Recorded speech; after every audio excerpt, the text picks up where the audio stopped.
Hello, happy Friday, and welcome to Empowering Self and Soul Esteem Sessions. It's good to see you. So, today I want to talk about the transformational power of developing new vocabulary. What does that mean? It means that we have grown up in an environment that's been nurturing for us, our social circles, our life in general.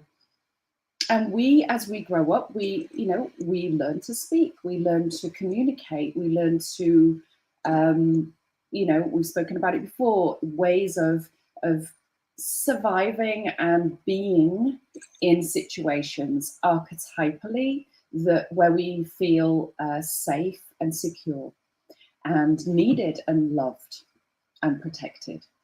And all of those ways of being, a huge part of what we learn and develop is our ways of communicating, our vocabulary.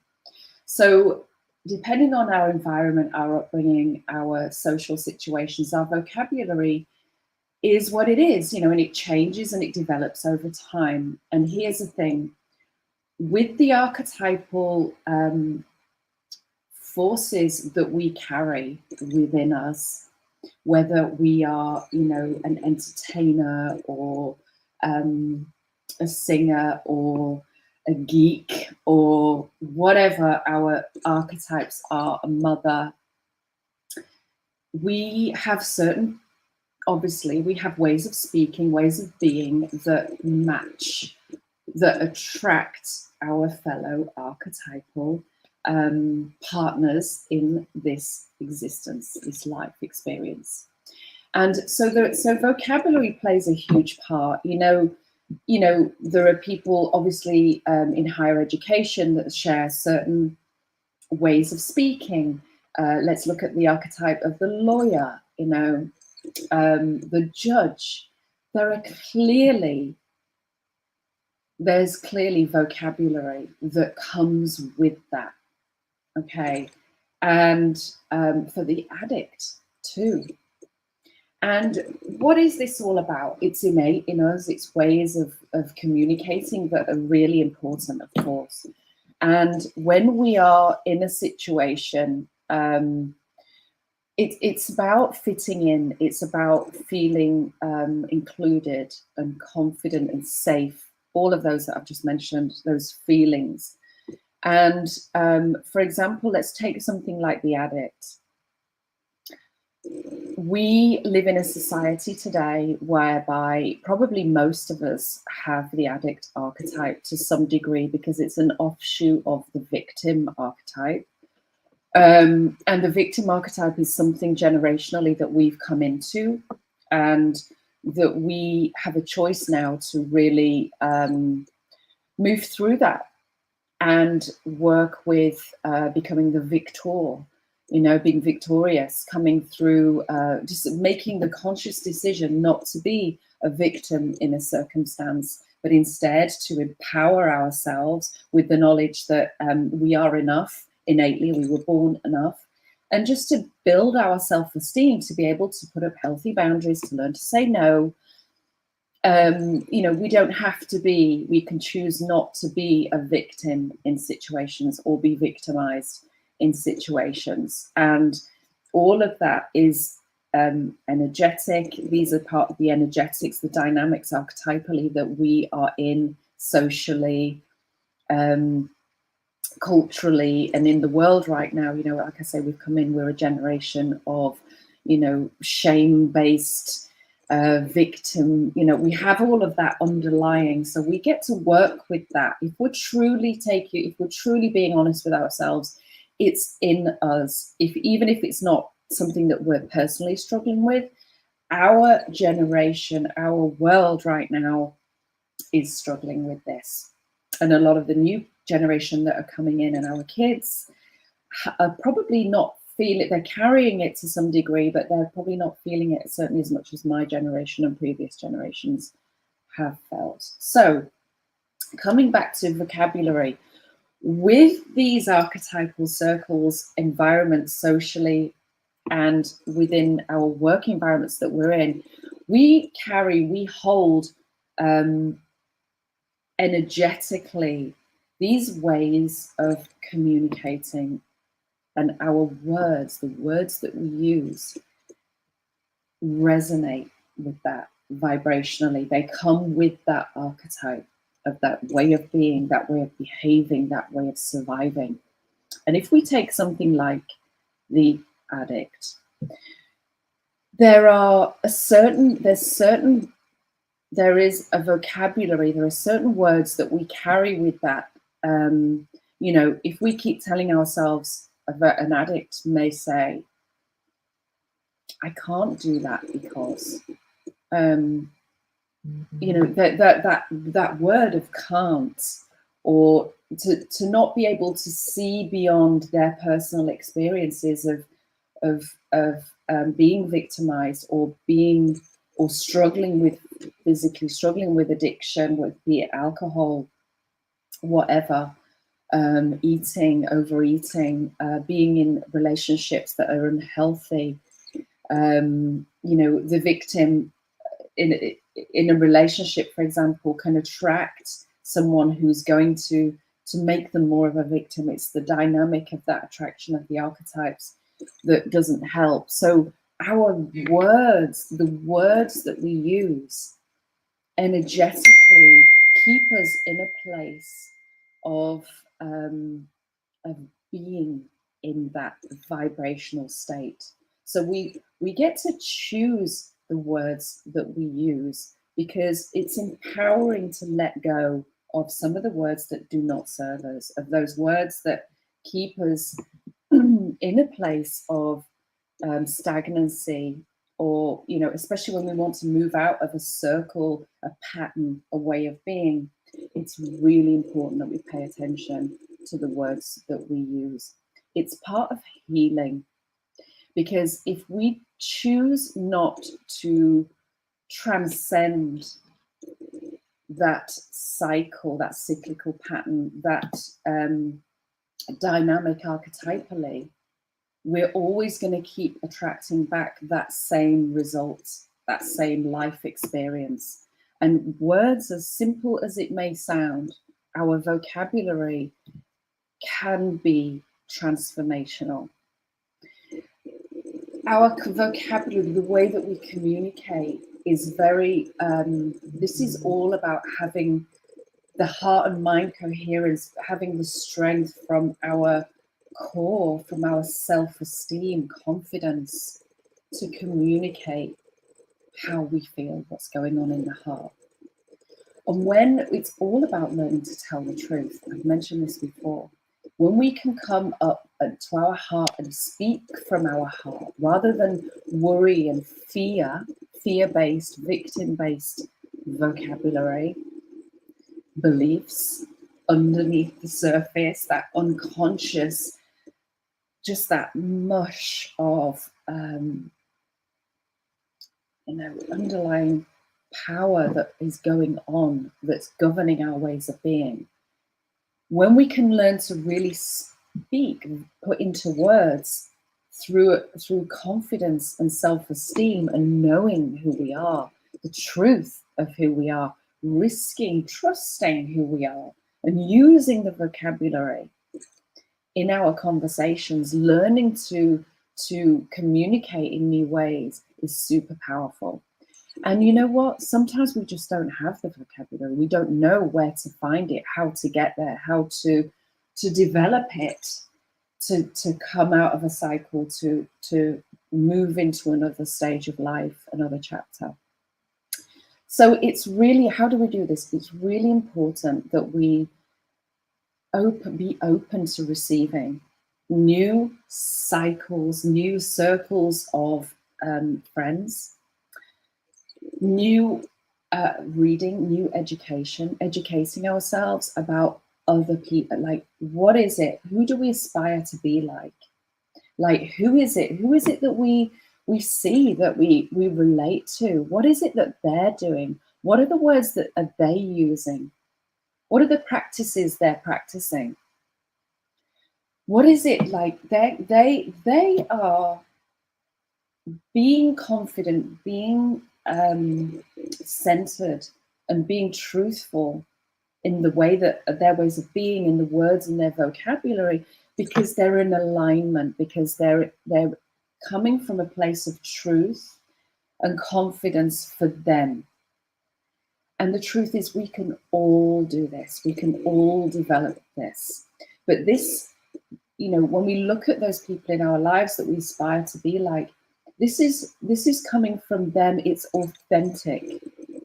They probably have learned that initially from someone else that's given them the confidence to just let their true nature speak through.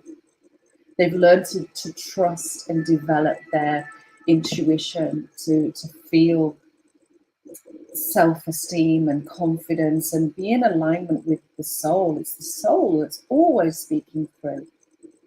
It's the truth. The moment we come into being truthful in our nervous system, in our actions, in the words that we use, and our communication, that's when we just attract everything into our life. This is when we manifest wealth, health, prosperity in every possible way, whatever it means to you to be prosperous.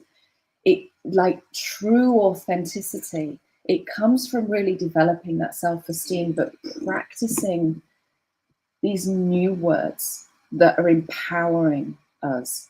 And it's all about telling the truth. So let's be mindful going into our daily lives, into our weekend, of the words that we use and the power they have to transform our daily life. Truly. We have to remember that we are our soul nature. We are worthy and complete, wholly worthy of being here. 100%. There is nothing we are out of alignment with when we realize the truth of that. It is the truth for each and every one of us. And the only reason why we live in a place of fear and anxiety and judgment of ourselves and comparison with others and fear is because we're out of alignment of that truth. It is the truth. And in that truth, we can rest wholly complete in alignment with our self and soul esteem, 100% in alignment. And in that place of truth, we don't use words that are going to diminish who we are. We are perfectly, absolutely perfect the way that we are. So pay attention to the vocabulary that you use. Pay attention to the vocabulary that you hear other people using. Like, pay attention and start taking out, in the Realizing You membership group that I host, we have every year we, in fact, it's more than a year, we do it several times a year, but we have an empowerment word which we pull on, and it's setting the intention with that word, and that word actually comes up all the time. When we look back at the year, the word that we set in the intention to empower us for the year, it happens every December. We look back and it's like, wow, that word has come through for me so much. It's carried me through this year without even realizing. It's powerful. Words are really, really empowering. And when we put them into our consciousness intentionally, like now, I would hope that I brought this into your awareness so that you become more like mindful and pay attention to words that are of a low vibration, that keep us in a cycle that perhaps doesn't serve us, in a fear-based reality, because that fear-based reality is not true. It's not true. It's not true. It's not who you are. It's a complete lie. There is nothing to be afraid of. There truly isn't. There isn't. Not when you start looking at the true nature of your life, like why we are here. We have nothing to be afraid of. And the moment we start letting go of those beliefs and come into alignment, everything comes to us, because we're finally getting it. We're finally hearing it. We're finally, again, coming back to our soul nature. It's all about coming into that realization, this growth, this life, this aging process that we go through. Truly, that's what it's all about. So I want to bring this into your awareness. So what we do in the membership group is every so often as well, we choose words to let go of, words that disempower us.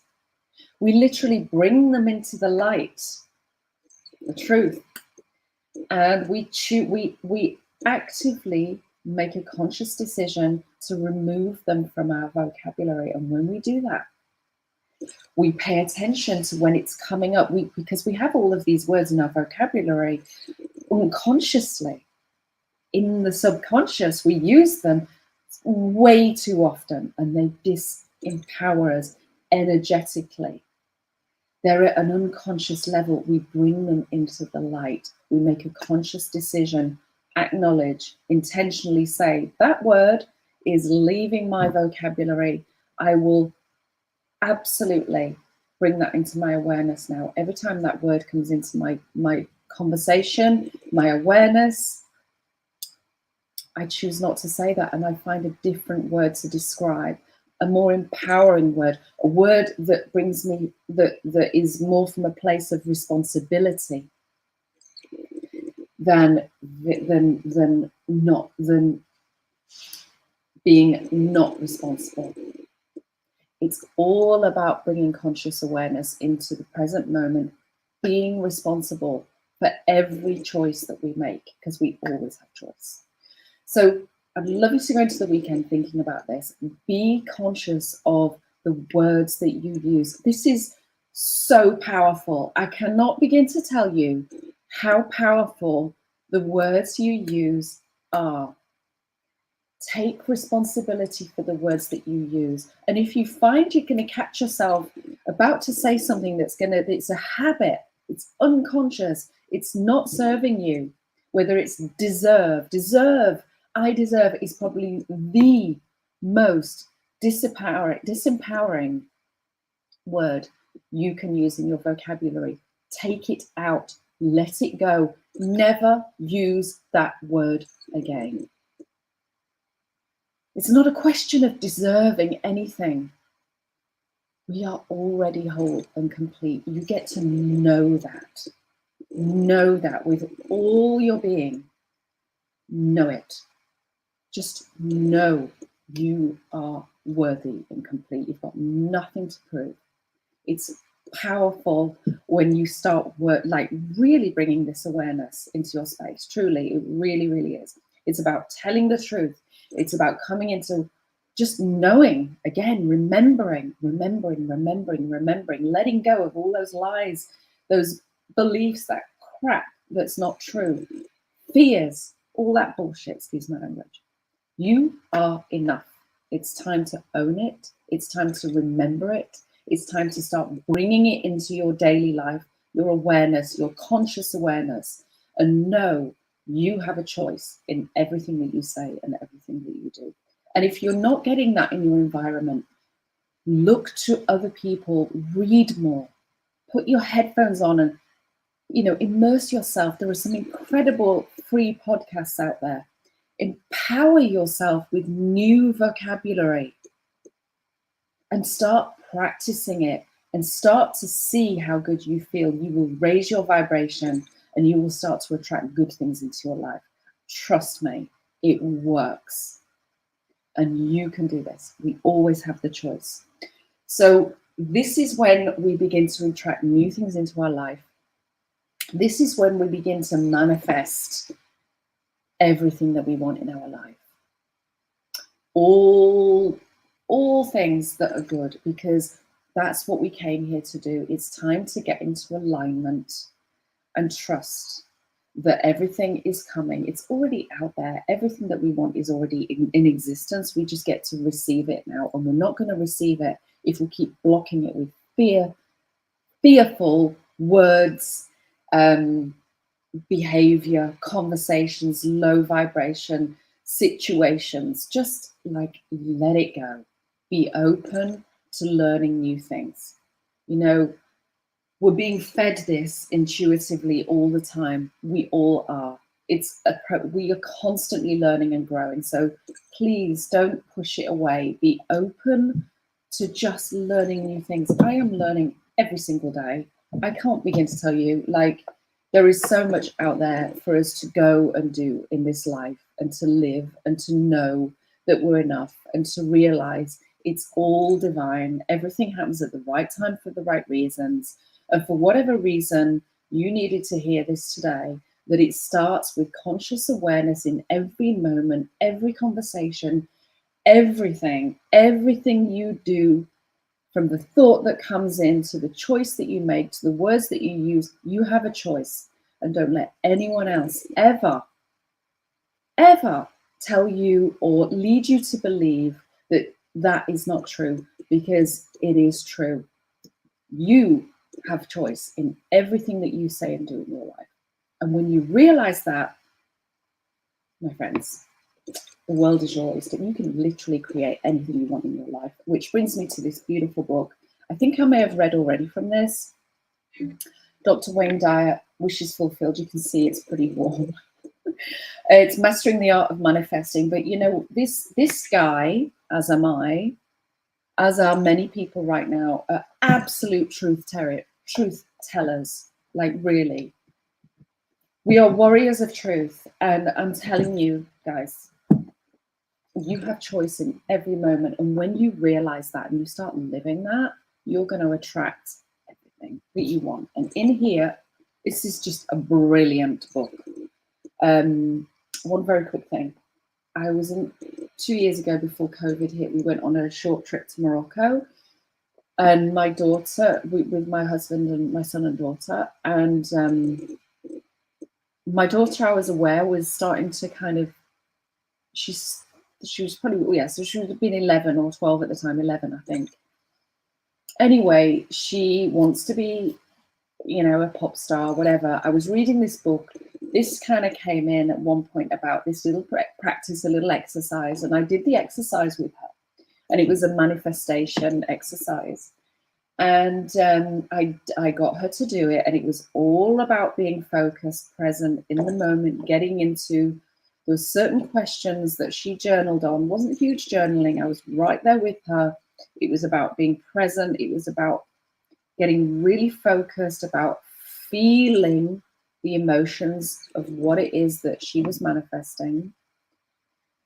And within 2 weeks of us returning, I got an email from this company who were holding these sessions for auditions. She had she set an intention and she manifested it, and she got it. The power of knowing everything is already there waiting for her. She just got into a place of aligning with it and allowing it in. It's so simple, guys.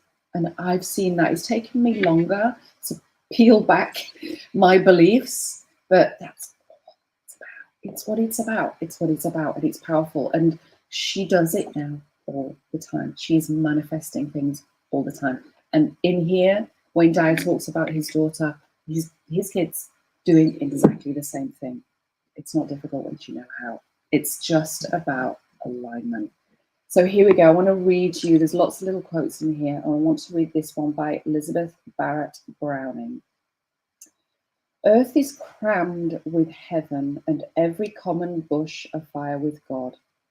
But only he who sees takes off his shoes.